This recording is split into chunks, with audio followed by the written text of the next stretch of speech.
Okay, here it goes. So when it comes to your healing, whether you understand you need healing or not, pay attention to what your kids are showing you. They are blatantly throwing it in your face what you need to address within yourself. They are subconsciously doing it. They're not doing it on purpose. They're not saying, hey, look at your issues. And what they're doing is just mirroring back a reflection of what's within you. So when you're constantly triggered, when you're like, I have all these issues with this particular kid and blah, blah, blah about my kids, my kid does this, my kid does that, take a freaking look in the spiritual, soulful mirror and understand that there are things within you that are asking, that are being highlighted. Our kids are just mirrors to us. They're an extension of our energy. They are the next generation from us, and we're in the process of healing generations of trauma.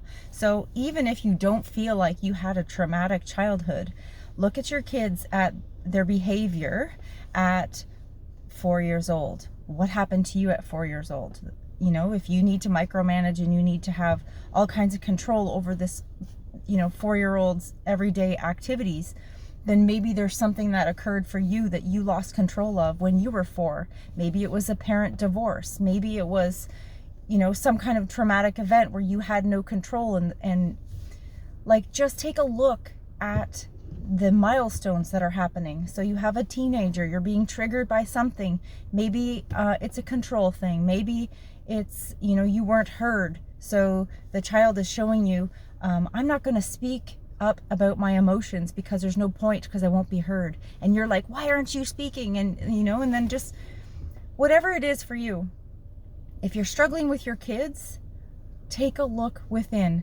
Understand at what age it started at for them. And, there's some powerful healing happening, and they come out of nowhere, these experiences that challenge us, to give us the opportunities for growth and the opportunities to heal the systems of thought that created the pattern, that created the problem that is being blazed up in our faces by our children. So look around, pay attention to what you're experiencing with your kids, and take that as an honorable opportunity to shift for yourself, which will in turn reflect upon them.